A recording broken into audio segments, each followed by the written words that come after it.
Hi, this is Mr. G, and I'm here with our Vice Principal of Curriculum and Instruction, Linda Thompson.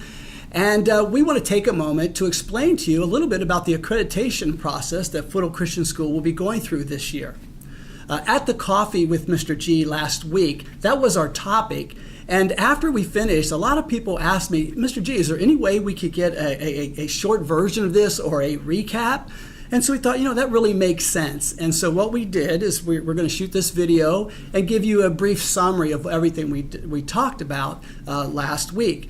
And we thought, well, what can we call this? Is this a Coffee with Mr. G drive-through version, skinny version? We decided we're going to call it Coffee with Mr. G Recup.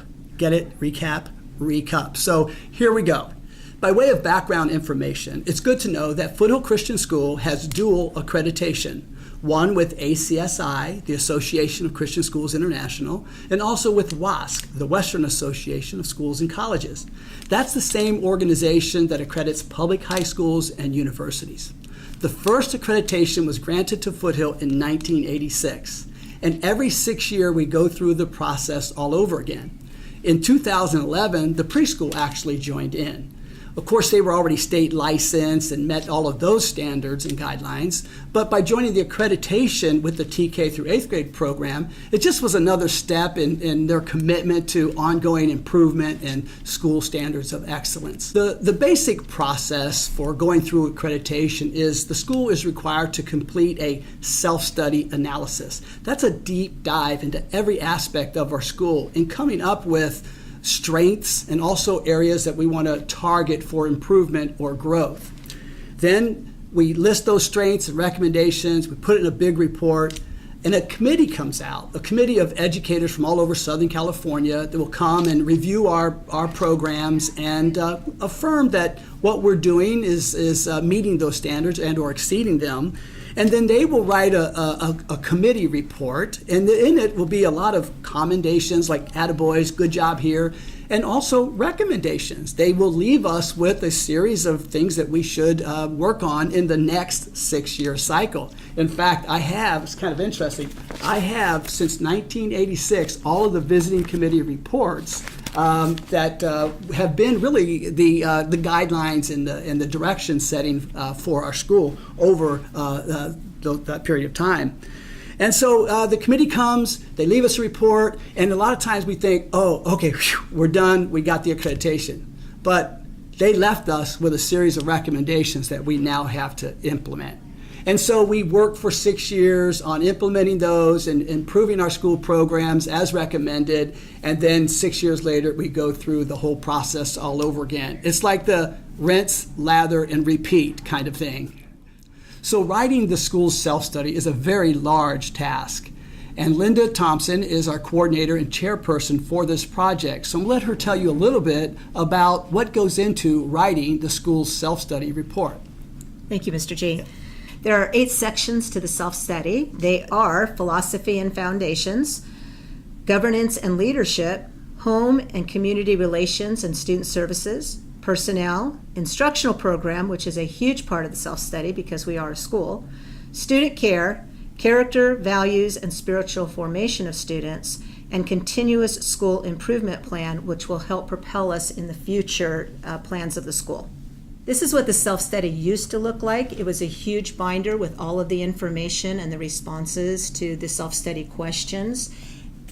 Now it's different. It's going to be an e-platform, and the teachers will have access to it, and administration will have access to it, visiting committee. It's going to be a much more efficient way to do the self-study.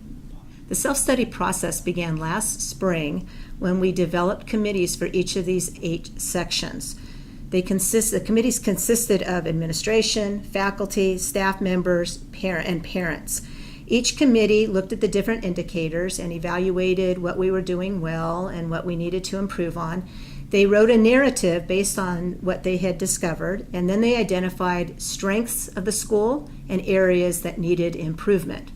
We are currently in the process of putting our self-study together, revising our narratives, getting them on the e-platform for the visiting committee.